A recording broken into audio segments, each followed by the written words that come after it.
Bonjour à toutes et à tous. Je déclare ouverte la séance solennelle de rentrée de la conférence du stage des avocats au Conseil d'État et à la Cour de cassation pour l'année 2025-2026. La promotion des secrétaires de la conférence pour l'année 2025-2026 est ainsi composée. Je vais vous demander de bien vouloir vous lever à l'appel de votre nom. Julia Reichmann, première secrétaire.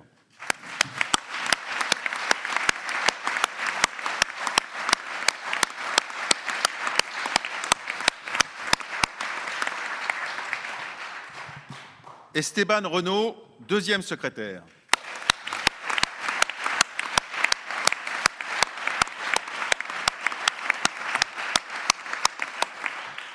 Stanislas Julien Stéphens, troisième secrétaire.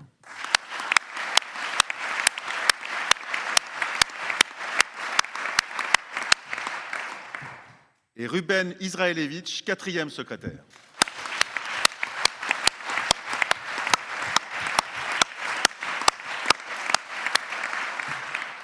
Merci pour eux. Chacun des secrétaires de la promotion sortante va maintenant recevoir une médaille de l'ordre, ainsi que des bons de livres ou d'abonnement que nous devons à la générosité de la Gazette du Palais et, cette année encore, des éditions Lefebvre d'Alloz. Le prix Jean Labbé a été décerné à M. Pierre Euzet, premier secrétaire. Il va lui être remis par Emmanuel Masson, qui représente le garde des Sceaux, ministre de la Justice.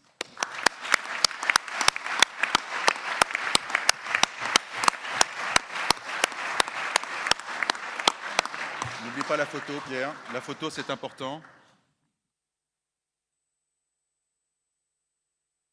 Le prix Gaston Mayer, François Lioncan a été attribué à Madame Céline Gauthier-Maxence, deuxième secrétaire. Il va lui être remis par Monsieur Didier Roland-Tabuteau, vice-président du Conseil d'État.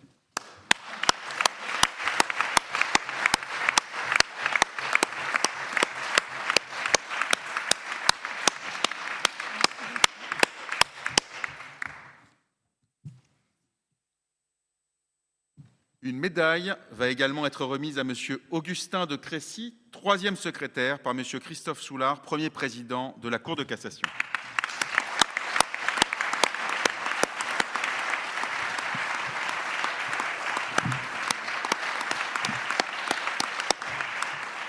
Je suis désolé, je suis en arrière-plan. Une médaille va être remise à M. Émile Lansat, quatrième secrétaire, par M. Rémy Heitz, procureur général près la Cour de cassation.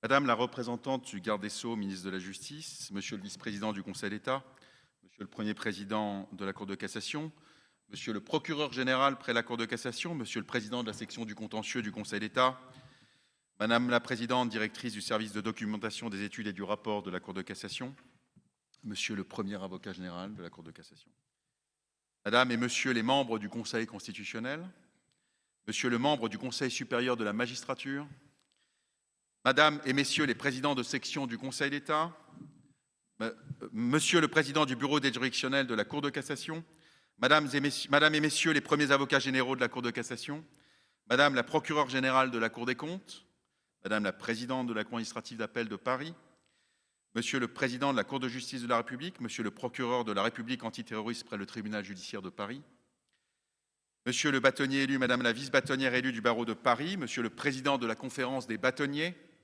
Monsieur le représentant de la présidente du Conseil national des barreaux, Messieurs les représentants des barreaux des cours suprêmes européennes, Mesdames et Messieurs les hauts magistrats, Mesdames et Messieurs les hautes personnalités, mes chers consoeurs, mes chers confrères, chers amis de la conférence, chers gens de justice.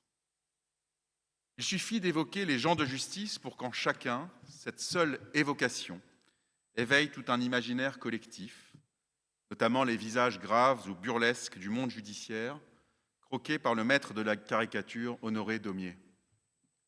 Un avocat malicieux à la faconde inépuisable, un juge impassible, un justiciable perplexe. Ces lithographies ne sont donc pas seulement des caricatures, elles donnent à voir que la justice est d'abord affaire d'humanité. Ces scènes d'audience en témoignent, où la comédie humaine se mêle à la solennité, les gens de justice, ce sont celles et ceux qui, chaque jour, tentent de donner à la justice un visage humain. Rappelons-nous les mots de Robert Badinter dans son discours sur l'abolition de la peine de mort.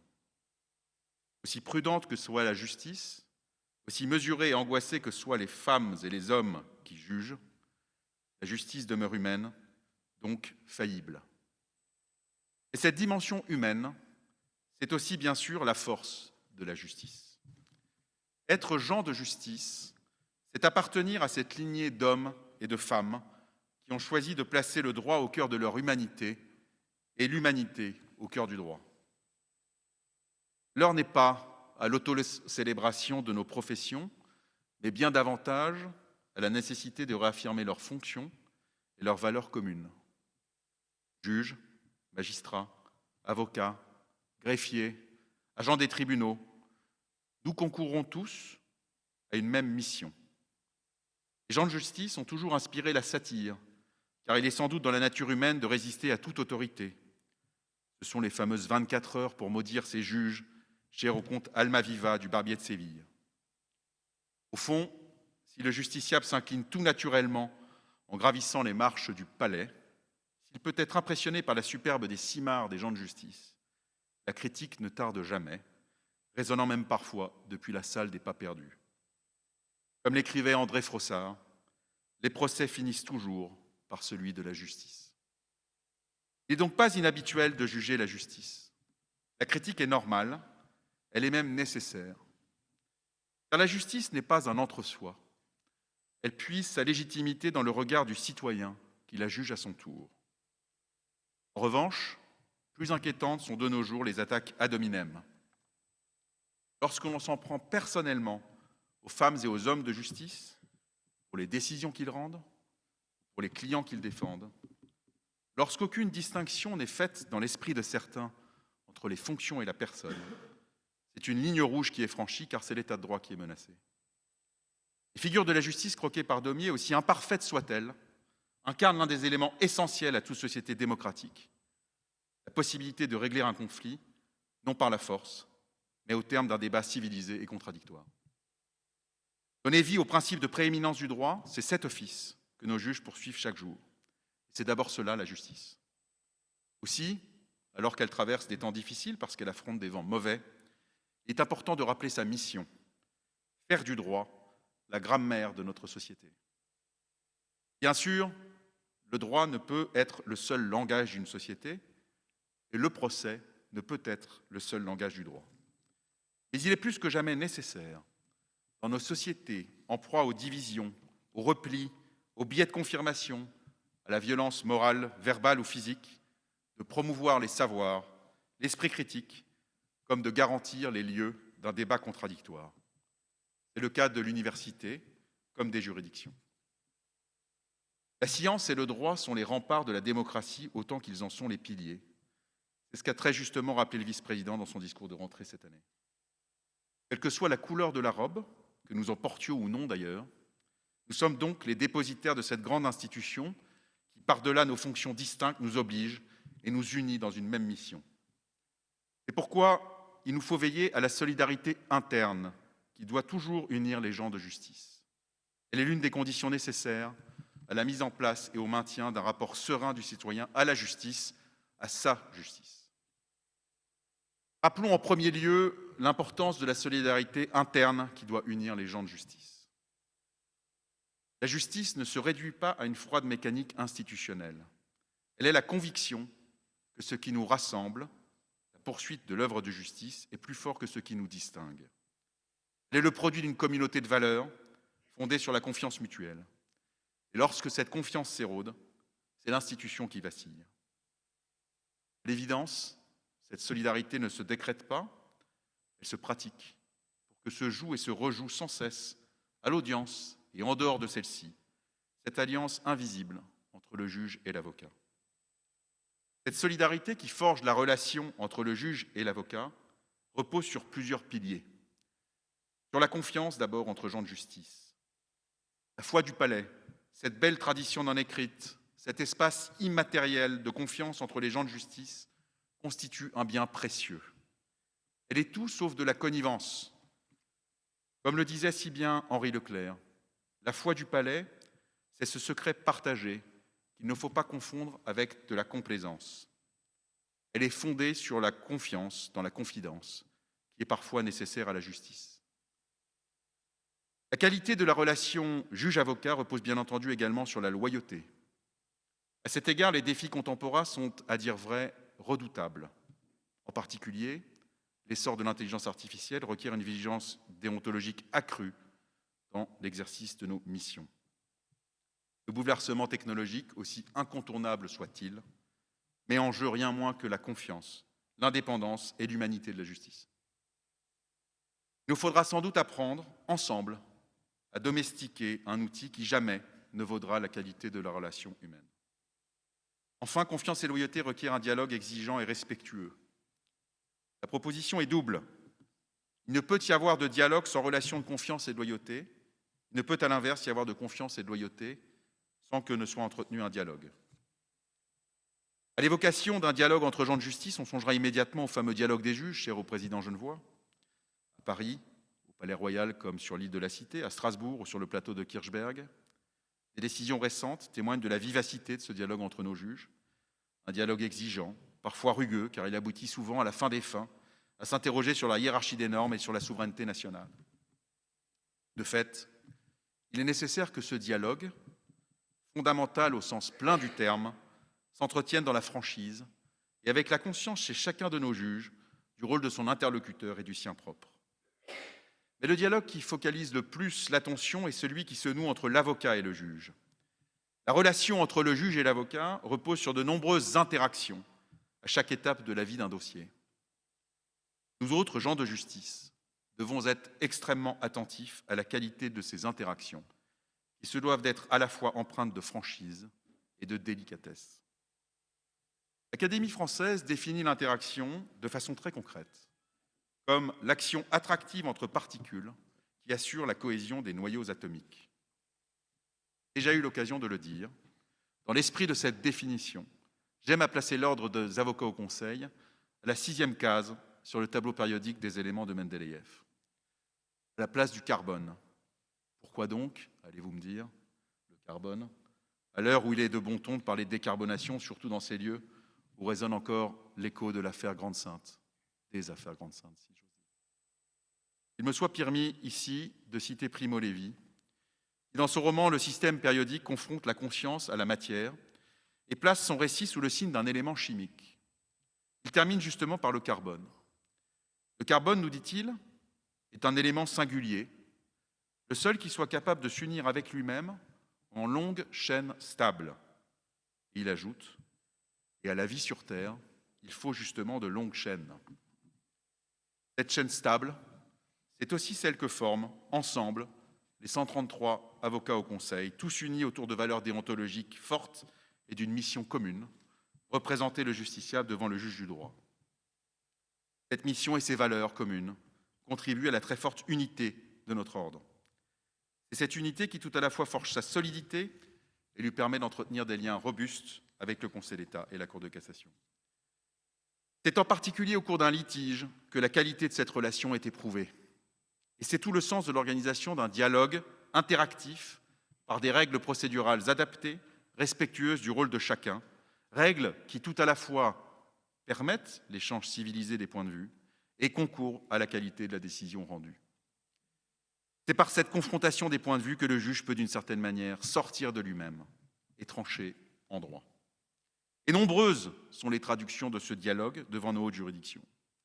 Devant la Cour de cassation, on pensera par exemple à la pratique du retour de conférence, retour par lequel, dans certaines affaires, le président évoque avec les avocats au Conseil et l'avocat général l'état de la réflexion de la formation de jugement et indique les points sur lesquels des observations orales seraient utiles à l'audience. Devant le Conseil d'État, c'est le référé qui vient spontanément et immédiatement à l'esprit. L'interactivité y est la règle, elle est permanente. Elle peut aller jusqu'à faire du juge des référés un juge conciliateur, amenant l'administration à reconsidérer sa position à l'audience. L'interaction aboutit alors à un non-lieu à statuer qui peut, à bien des égards, être regardé comme le succès commun du juge et de l'avocat.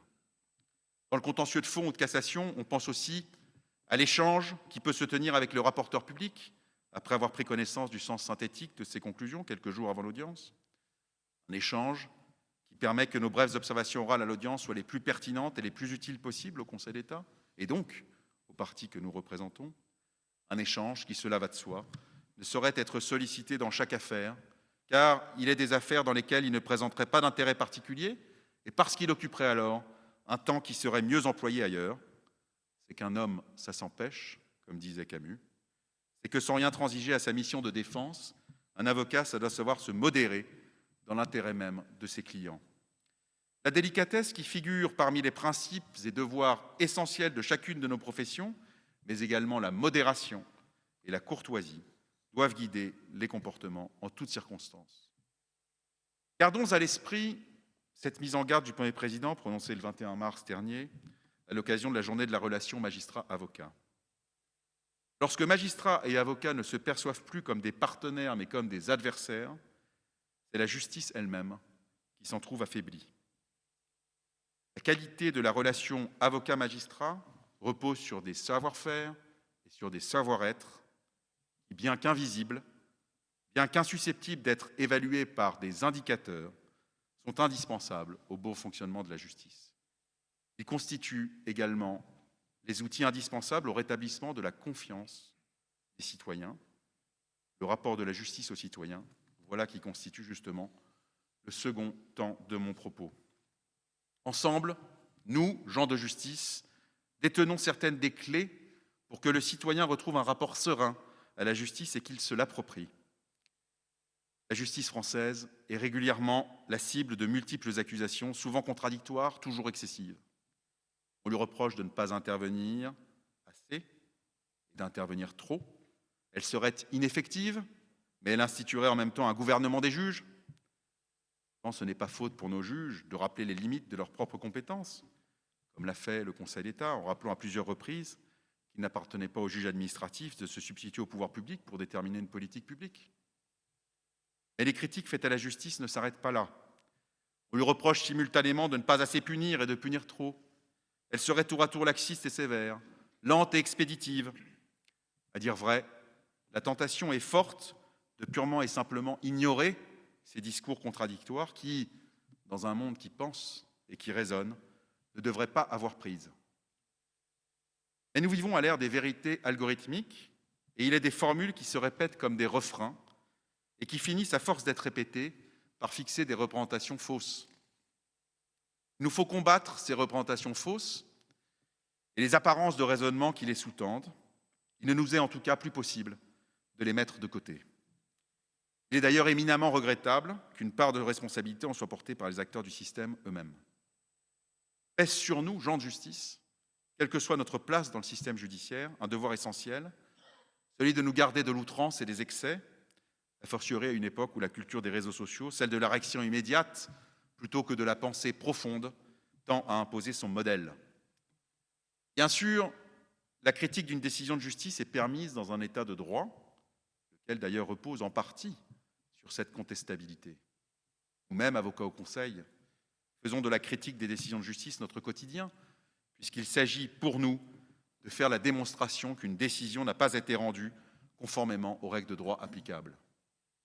Et la critique dont il est ici question, c'est selon l'Académie française l'examen scientifique de la valeur d'un document. Cette critique qui suppose, nous dit Kant, de se servir de son propre entendement. Cette critique constructive est nécessaire. Mais elle ne l'est qu'à la condition d'être adressée à une décision, à sa solution, à sa motivation, et non pas aux hommes et aux femmes qui l'ont rendue, que ce soit collectivement, en jetant le discrédit sur l'institution elle-même, ou pire encore, par des prises à partie personnelles, dont nous sommes malheureusement de plus en plus souvent rendus témoins. Non, décidément, l'époque contemporaine n'est plus guère à l'humour d'un daumier, notre responsabilité n'en est que plus grande. Mettons de côté ceux qui, par idéologie ou par cynisme, entretiennent à dessein un climat délétère, pour nous concentrer sur les citoyens justiciables, nombreux, qui, de bonne foi, s'interrogent parfois sur le sens et l'efficacité de leur justice. Chez ceux-là, les mauvais procès faits à la justice sont, je le crois, d'abord le signe d'une méconnaissance de la réalité du travail juridictionnel auquel nous contribuons ensemble. Il nous alerte sur la nécessité de veiller à la qualité de la relation avec les citoyens et de renforcer l'interactivité sociétale, selon l'expression fort bienvenue d'un récent rapport de la Cour de cassation. J'évoquerai 2 voies aptes à restaurer la confiance et à favoriser l'acceptabilité des décisions de justice, tant pour les parties que pour la société. La pédagogie d'une part et la transparence d'autre part. La pédagogie contre la démagogie d'abord. Faire œuvre de pédagogie permet une justice accessible à tous. Cette mission incombe à chacun d'entre nous, acteurs du procès, juges, magistrats, avocats. Prenons la pédagogie dans son sens premier et tournons-nous en cette rentrée de notre conférence du stage vers la jeunesse. Le Conseil d'État comme la Cour de cassation se sont saisis de la nuit du droit pour montrer aux jeunes, juristes ou non, la justice en action. Ici, il s'est agi de montrer le fonctionnement des sections administratives et contentieuses à des lycéens et à des étudiants qui sont venus nombreux à notre rencontre le 2 octobre dernier. L'année précédente, c'est la Cour de cassation qui donnait la parole à chacun des acteurs d'un procès de cassation pour qu'il explique son rôle. Les 2 événements ont rencontré un grand succès et contribueront à faire de meilleurs juristes et en tout cas des citoyens plus avisés. L'exigence pédagogique, encore, anime la plume de nos juges lors de la rédaction de leurs décisions. C'est cette exigence d'intelligibilité et de pédagogie qui a conduit nos 2 hautes juridictions à réformer leur style de rédaction, passant au style direct et en abandonnant attendu et considérant. Rédaction simplifiée, mais également, et ce n'est pas contradictoire, rédaction enrichie de certaines décisions, dans lesquelles on vient expliquer les motifs des motifs, justifier que tel majeur du syllogisme juridique ait été retenu plutôt que tel autre. La démarche pédagogique conduit et conduira aussi sans nul doute à d'autres évolutions, et en particulier à des innovations procédurales au sein de nos hautes juridictions. D'ores et déjà, devant le Conseil d'État, 2 procédures orales d'instruction ont été gravées dans le marbre du Code de justice administrative par un décret du 9 janvier 2023. De son côté, la Commission Cour de cassation 2030 a suggéré la mise en place d'une procédure tournée vers la société, dite procédure interactive ouverte, et le rapport sur l'interactivité que j'ai évoqué il y a un instant pose dès à présent et à droit constant les bases d'un recours plus large à l'amicus curiae devant la Cour de cassation. La pédagogie est de la même manière une préoccupation permanente de l'avocat et singulièrement de l'avocat au conseil. Disons-le, c'est le quotidien de nos relations avec les justiciables. Tous les jours, il nous faut expliquer en quoi consiste la distinction du fait et du droit, le contrôle de cassation, ses potentialités et ses limites. Au-delà même des décisions qu'elles rendent, nos hautes juridictions elles-mêmes sont animées par le souci de rendre compte et d'expliquer ce qu'elles font au travers de la publication de rapports, d'études et de communiqués explicatifs. Ces communiqués avant l'audience pour en expliquer les enjeux, après la décision pour en expliquer la portée, sont de nature à éviter la propagation de fausses informations auxquelles le justiciable, citoyen, même de bonne foi, peut ne pas être insensible. J'ai bien conscience que cette communication est rendue plus aisée devant nos hautes juridictions qui sont juges du droit. Encore que, je tiens ici à saluer les personnes qui assurent cette communication d'une grande rigueur et d'une grande qualité et qui réussissent à synthétiser sans assécher et à vulgariser sans dénaturer. N'y aura-t-il pas là, d'ailleurs, une source possible d'inspiration? À l'époque à laquelle nous vivons, je ne suis pas certain qu'il faille, de façon dogmatique, réserver la communication à nos hautes cours, et je crois qu'il nous faut tous, gens de justice, nous poser la question de la manière d'assurer une saine communication à tous les niveaux de la procédure, au moins dans certaines affaires. Avec la communication, j'en viens naturellement à la transparence, dernier temps de mon propos. Aux côtés de la pédagogie, l'exigence de transparence contribue à la qualité de la relation entre la justice et les citoyens. Le manque de transparence stimule les critiques et les imaginaires sur le fonctionnement de la justice. Il importe donc de rendre visible le fonctionnement de la justice. Sur ce terrain, l'un de nos défis concerne l'enregistrement des audiences en vue de leur diffusion. Le droit à la publicité des débats est un acquis historique, inhérent à toute société démocratique. Ce grand principe a été renforcé par la loi du 22 décembre 2021, loi pour la confiance dans l'institution judiciaire, qui a étendu la possibilité d'enregistrer et de diffuser les audiences pour un motif d'intérêt public, d'ordre pédagogique, informatif, culturel ou scientifique. La justice doit être rendue au nom du peuple français. Elle peut désormais l'être sous le regard du peuple français. Cette évolution mérite bien entendu d'être saluée, tout en conservant à l'esprit qu'il nous faudra sans cesse veiller à garantir la sérénité des débats et la protection de la dignité de la personne pour qu'une justice transparente ne se transforme pas, comme le rappelait Robert Badinter, en une justice spectacle. C'est ce à quoi les avocats au Conseil se sont attelés en formalisant avec la Cour de cassation un protocole des audiences filmées. Des forces qui se dégagent de ce protocole et de permettre qu'il soit rendu compte de l'audience de façon authentique, telle qu'elle se déroule réellement à la Cour. Captation de l'audience de manière sobre, sans effet de mise en scène. Ces règles ont fait la preuve de leur efficacité dans les audiences déjà retransmises. Je souhaiterais enfin, pour achever mon propos, dire un mot de l'accès aux décisions de justice. L'open data des décisions de justice constitue un nouveau jalon de la transparence.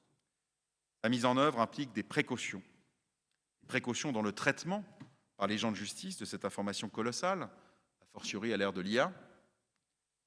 À l'ère des algorithmes et des probabilités, il nous faut nous garder de sombrer dans le psittacisme. Il nous faut veiller à demeurer des juristes qui raisonnent, sans devenir des juristes qui se bornent à répéter. Il nous faut aussi veiller à ce que toutes les décisions de justice ne soient pas mises sur le même plan. Cette question essentielle de la hiérarchie des décisions est questionnée par les traitements extrêmement efficaces opérés sur des données massives et qui, en réalité, font masse de ces données, font masse des décisions traitées. L'open data des décisions de justice implique aussi des précautions pour celles et ceux qui ont contribué à ce que la décision soit rendue. En particulier, la question des règles d'occultation doit être posée. L'occultation systématique préalable à la mise à disposition du public des noms et prénoms des juges et membres du greffe pourrait apparaître, en la période actuelle, comme un mal nécessaire. La première raison est liée au risque de profilage des magistrats, risque accentué par le recours à l'intelligence artificielle. Seconde raison, que l'on ne peut que déplorer, mais que l'on ne peut pas négliger, tient à la nécessité d'assurer la sécurité des professionnels de justice.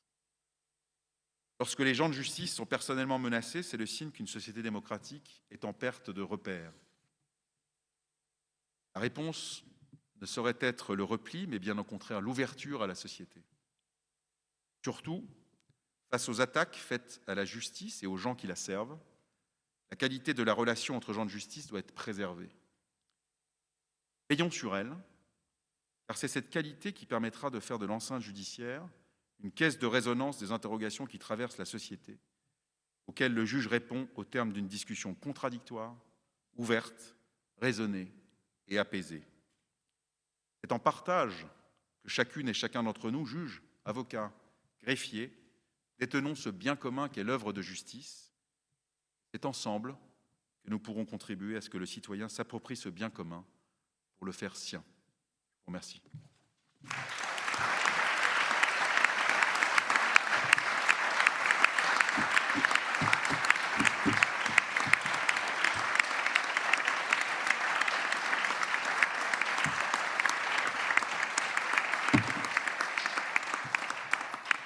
Merci beaucoup. Je cède maintenant la parole à Monsieur Pierre Euzet, Premier secrétaire, pour son discours. Monsieur le Premier secrétaire, vous avez la parole. À Sedan, la débâcle meurtrière d'une armée sans tête a emporté la défaite d'un pays, l'effondrement d'un régime, la chute d'une dynastie. Par la main de la Prusse, l'Empire sur son flanc expire, cependant qu'à Paris, la République est accouchée de celle de Gambetta. À Versailles, les glaces de la plus prestigieuse galerie d'Europe reflèteront bientôt l'orgueil du vainqueur venu y clamer la devise d'un Reich nouveau. Au-dessus de Bismarck, Louis XIV, entouré d'allégories et de figures mythologiques, trône au centre de la voûte peinte par Lebrun qui surplombe cette scène. Dans la main droite du monarque, parée d'hermine, on distingue le gouvernail d'un navire sculpté d'or. Le sens d'une métaphore dépourvue d'équivoque donne à l'œuvre son titre.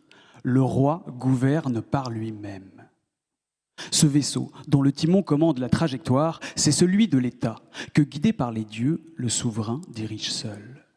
Et c'est ainsi qu'initiée par le couronnement de Napoléon Ier par lui-même, la dynastie Bonaparte s'achève telle qu'elle débuta, sous les symboles du pouvoir absolu. 2 ans plus tard, dans les lueurs de l'aube de la jeune République, le prince Napoléon Joseph Charles Paul Bonaparte, dit Napoléon Jérôme, neveu de l'empereur premier du nom et cousin du troisième, ne cherchera pas sa revanche, seulement la justice. Et devant le Conseil d'État à qui elle vient d'être déléguée, il lui faudra convaincre que le timonier n'est plus seul à la barre, que le gouvernail du gouvernant ne peut se mouvoir au-delà des limites que désigne le droit, celle-là même que sanctionne le juge. Madame la représentante du garde des Sceaux, ministre de la Justice, Monsieur le vice-président du Conseil d'État, Monsieur le premier président de la Cour de cassation, Monsieur le procureur général près la Cour de cassation, Monsieur le président de la section du contentieux du Conseil d'État, Madame la présidente directrice du service de documentation des études et du rapport de la Cour de cassation, Monsieur le premier avocat général de la Cour de cassation, Mesdames et Messieurs les présidents, Mesdames et Messieurs les hauts magistrats, Mesdames et Messieurs les hautes personnalités, Monsieur le président de l'Ordre, Mesdames, Messieurs, il faut le dire d'emblée à ceux d'entre vous qui l'ignoreraient encore, l'arrêt Prince Napoléon est un faux ami. À une jurisprudence qui marque une trouée de l'état de droit, le hasard d'une coutume a associé un nom qui évoque l'opposé. Prince, Napoléon, voici les mots. Il convoque Machiavel et puis l'aigle impérial et son vol solitaire, sinon le tyran, tout au moins l'autocrate, le pouvoir arbitraire. Mais la chose, elle, les bornes qui l'enserrent. Est-ce là une leçon du fait donc que les contraires naissent de leur propre contraire ? Le croire serait se méprendre sur la nature de l'homme qui incarna ce nom et qui n'eut pas le destin, ou du moins les idées que sa naissance présageait. Car comme tout homme qui vaut, aux yeux de Paul Valéry du moins, le prince est un système de contrastes heureusement assemblés. À l'attachement profond qu'il porte à son altière lignée se mêlent des convictions radicalement libérales, des idéaux résolument démocrates. Sa correspondance portera le témoignage de ces courants contraires qui, autant par coquetterie que par provocation, revêtira tantôt la signature pompeuse et quelque peu fallacieuse, quoique non usurpée, de Napoléon Bonaparte, et tantôt celle plus humble aux accents révolutionnaires d'un simple citoyen Bonaparte. Celui qui joua constamment de sa ressemblance physique avec son oncle illustre, qui défendit ardemment les ors des 2 empires et fut l'un des piliers du second, fut le même qui, intime de Proudhon, siégea sur les bancs de la montagne, prit le parti de Flaubert contre Ernest Pinard et qui, au soir du 2 décembre, selon les mots d'Hugo, flétrit énergiquement le crime de son cousin. Ce n'est donc pas tant à la pourpre impériale qu'à la teinte du bonnet phrygien que Napoléon Jérôme doit d'avoir été surnommé le prince rouge par ses contemporains. Aussi, s'il est vrai que cet homme vint à placer une part de son existence sous les auspices d'un régime impérial issu d'un coup d'État, il serait certainement inexact et injuste de lire sa défense de l'état de droit une fois cet ordre déchu comme la marque d'un revirement soudain, le fruit d'un opportunisme de circonstance. Reste que démocrate de tête, le prince n'en fut pas moins aristocrate de cœur, selon la formule que son contemporain Tocqueville s'appliquait à lui-même. Et l'outrage que lui fit la jeune République de le déchoir d'un grade militaire hérité de l'Empire ne laissera pas indemne une vanité de patricien.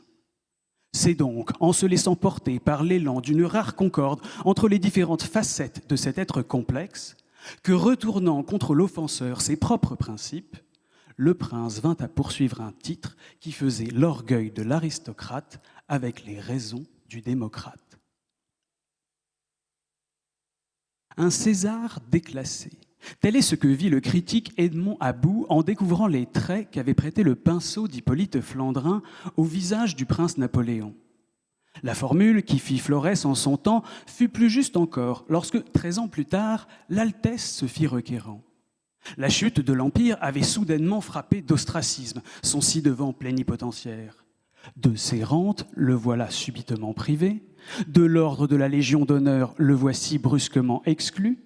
Et puis, ou peut-être surtout, de ces somptueux appartements du Palais Royal qui, derrière cette porte même, seront bientôt investis par le Conseil d'État, le prince est véhémentement chassé, contraint de retrouver l'exil qui l'avait vu naître. Voici alors qu'en 1873, la morsure du bannissement saisit à nouveau, sous une forme insidieuse, ce Coriolan d'empire, l'omission de son nom de l'annuaire militaire. Napoléon a d'abord la candeur d'espérer cet oubli fortuit. Il a aussi la sagesse d'attendre de favorables circonstances avant de s'en assurer. C'est la démission de Thiers qui marquera pour lui l'alignement des astres. Car la présidence de la République échoua à un général de division de Napoléon III, Patrice de Mac-Mahon, tandis que le ministère de la guerre est confié au fervent bonapartiste général du Barail. Mais la rigueur militaire est d'un bois inflexible aux sympathies personnelles. L'équivoque sera levé par dépêche ministérielle qui met définitivement hors de cause l'erreur de l'imprimeur. L'omission est revendiquée, ses mobiles sont révélés. Pour le ministre, l'Empire a emporté dans sa chute la caducité d'un titre que le prince ne devait qu'à son appartenance à la famille régnante. Sévère, la sentence est reçue comme injuste, car si c'est bien de son cousinage impérial que Napoléon tient cette nomination, l'emploi n'eut rien de fictif. Les artistes d'ailleurs en témoignent, Isidore Pils et Ernest Vernet, dont les peintures figurent. Ce glorieux Bonaparte en campagne paraît de l'uniforme brodé de général de division. Les biographes en attestent aussi, qui nous narrent comment, à la tête de la 3e division d'infanterie de l'armée d'Orient, le prince chemina sur les plaines de Crimée, flanqué des redoutables bachibouzouks. Mais au fond, l'épaulette est peut-être au général ce que la barbe est au philosophe.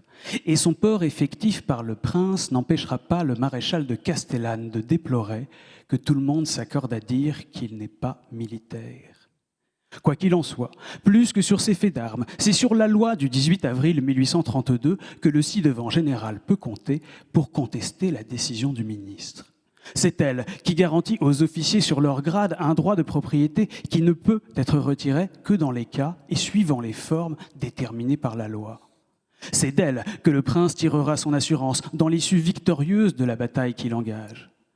Il sait toutefois que ce triomphe est au prix de la délicate percée d'une puissante première ligne de défense, que l'obstacle sur lequel ses prétentions peuvent buter se trouve en amont même de leur examen, car 2 ans, jour pour jour, avant l'arrêt qui sera rendu dans cette affaire, les contestations dont il avait frappé la décision ordonnant son exil ont été écartées en tant qu'elles se dirigeaient contre un acte insusceptible de recours, un acte de gouvernement.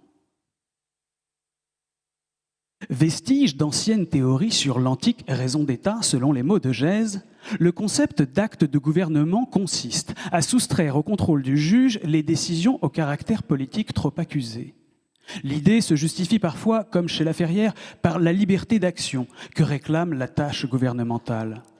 De même que le droit pénal reconnaît des délits excusables, enseignait-il, de même, le droit public peut reconnaître des excès de pouvoir pardonnables lorsque la diplomatie les commande et que le patriotisme les absout.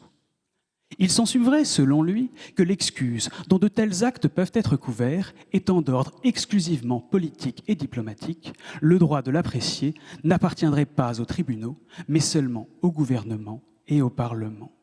L'État a sa raison, en somme, dont son conseil ne connaît point.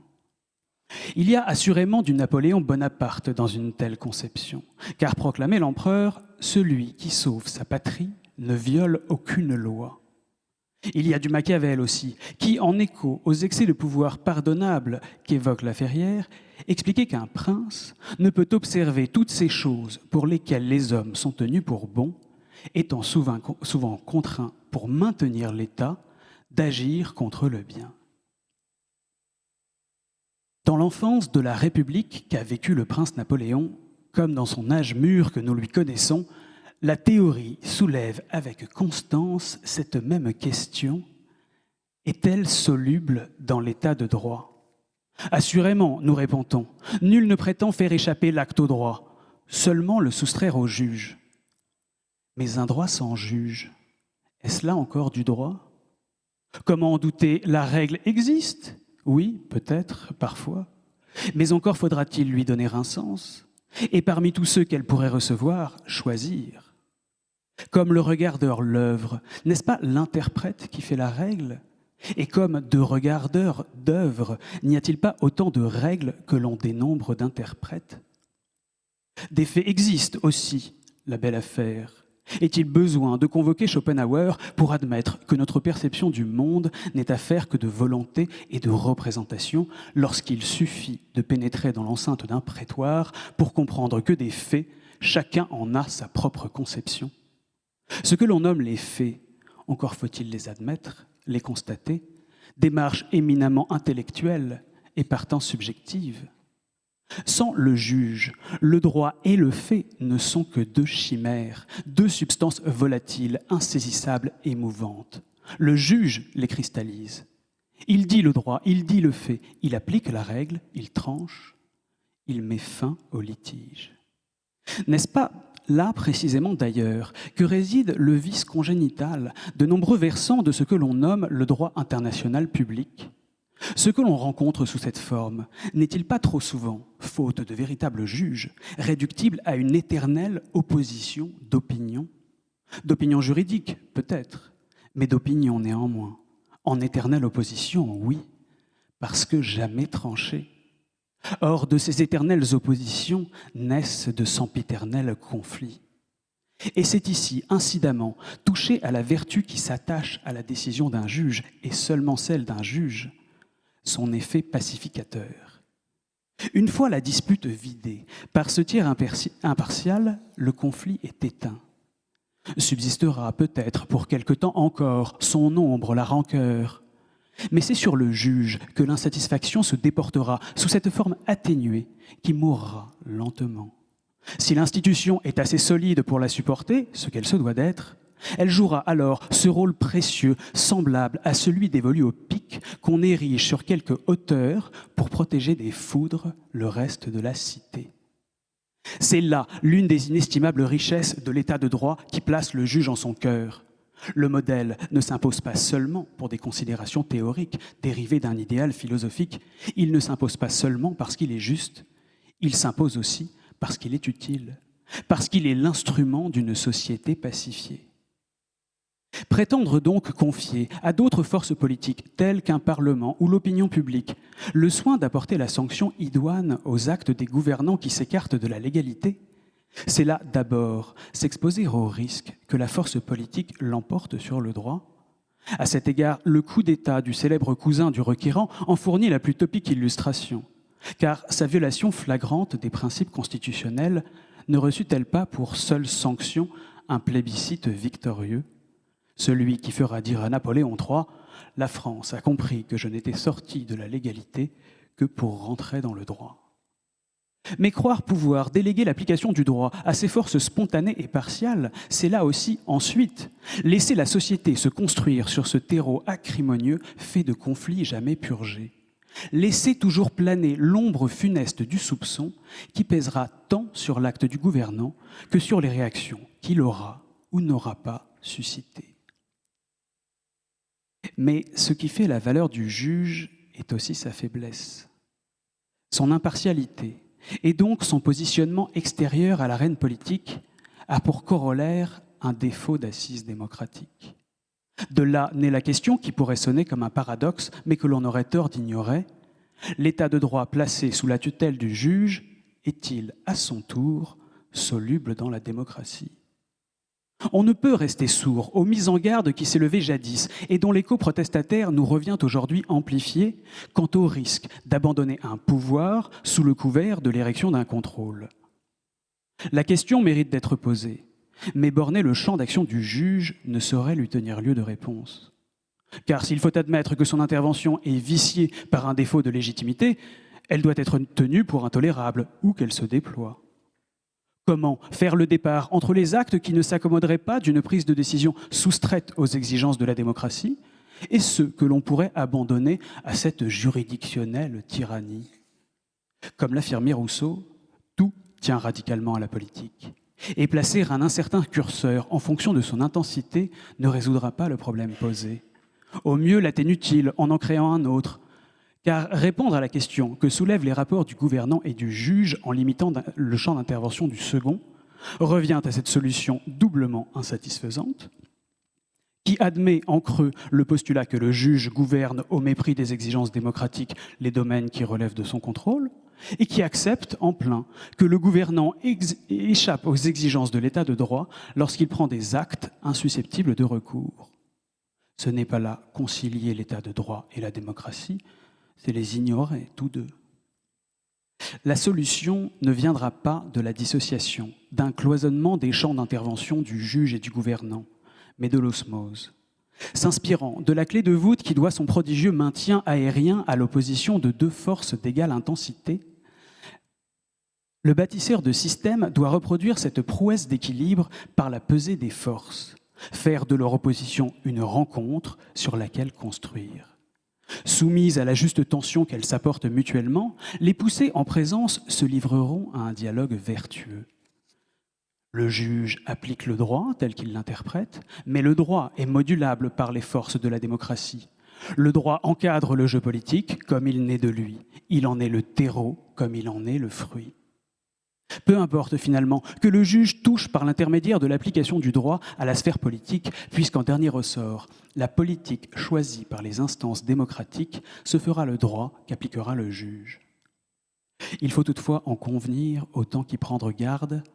L'harmonie est aussi délicate à atteindre qu'elle est fragile. Et la stabilité de la construction est au prix d'une veille sans relâche. Car les forces qui l'animent sont le jeu de multiples contraintes, d'incessantes évolutions. Que le terrain s'affaisse, que les pierres s'effritent, et l'édifice penchera. Il penche trop, et il s'effondrera. Alors, par des réajustements de chaque instant, l'architecte devra compenser ces forces de la nature pour perpétuer l'équivalence des poussées, gardienne de l'équilibre. Le prince Napoléon n'a pas eu l'audace de remettre en cause la théorie de l'acte de gouvernement en son principe. Sachant avec Machiavel qu'un réformateur de constitution doit toujours sauvegarder l'ombre des anciennes formes, c'est la seule question du critère qu'il a choisi de placer dans la lumière des débats qui l'engagent. Bien malvenu aussi aurait été ce ministre de Napoléon III à contester la distinction sur laquelle la théorie s'adosse, lui qui avait précisément fait de ce mot d'ordre l'axiome de sa politique, gouverner depuis Paris, administrer sur les lieux. Il s'est donc seulement employé à remettre en cause le tracé malaisé d'une ligne de partage. Le commissaire du gouvernement Edmond David a appuyé sa thèse et ses conclusions ont promu l'abandon d'un critère qui prévalait naguère, celui du mobile politique. C'est en les suivant qu'à la veille des lois constitutionnelles qui fourniront son socle à ce nouveau régime, le Conseil d'État a assumé les hautes ambitions qu'avait pour lui la République naissante. Il a proclamé son refus de laisser la détermination des actes qui relèvent de son contrôle fluctuer au gré des intentions de leurs auteurs. Et sous les boiseries du salon jaune de l'hôtel Rotelin-Charolais, le 19 février 1875, il a inhumé l'antique conception de l'acte de gouvernement. Mais avec elle aussi, le titre d'un général dont la dernière victoire sera celle d'un Pyrrhus, car la requête de Napoléon, au fond, sera rejetée. Et celui qui aura contribué à faire des enseignements du prince machiavélien une doctrine dépassée restera à jamais ce prince déclassé. Dans le célèbre ouvrage que lui inspira son voyage en Amérique, Alexis de Tocqueville comparait la démocratie aux eaux du déluge qui roulent sur les créneaux détruits des châteaux forts et viennent baigner jusqu'aux marches des trônes. Au lieu de vouloir élever d'impuissantes digues pour tenter de contrer l'irrésistible, l'ancien magistrat appelait à bâtir plutôt l'arche tutélaire qui doit porter le genre humain sur cet océan sans rivage. Le Conseil d'État de 1875 sut prendre la vague annoncée lorsqu'elle atteignit nos côtes. Il prit aussi sa part à l'édification de cette arche tutélaire dont les lois constitutionnelles de la même année comptèrent parmi les premières pièces de charpente et sur laquelle notre société vogue encore.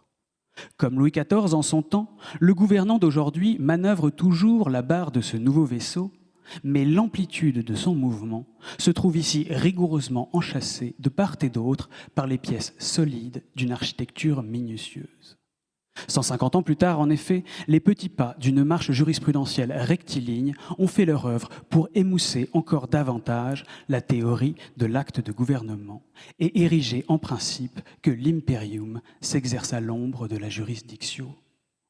Le concept subsiste toutefois. et fait figure à tout le moins de curiosité dans un ordre juridique où désormais les lois, actes politiques par excellence, sont bien soumises au contrôle du juge.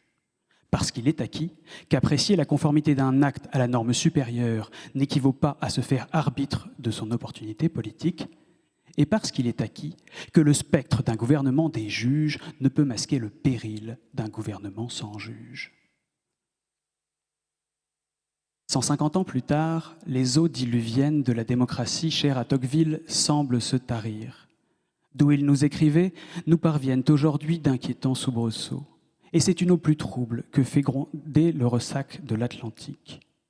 À ces nouvelles eaux et à la fureur des courants qui les meuvent, l'arche tutélaire qui nous porte saura-t-elle résister ? Alors que le ciel se couvre, on pourrait juger sage de profiter de ces jours d'accalmie que nous coulons encore sans en connaître le terme pour rompre définitivement avec un concept au contour bien incertain qui, sans doute bénin par temps calme, pourrait se révéler la brèche par où vient l'avarie. Et espérer ainsi que les petits pas se hâtent d'achever un mouvement initié il y a 150 ans pour prévenir le péril d'une voie d'eau qui annonce les bottes. Car dans les tempêtes qui peut-être adviendront demain, il faudra des juges au Conseil d'État.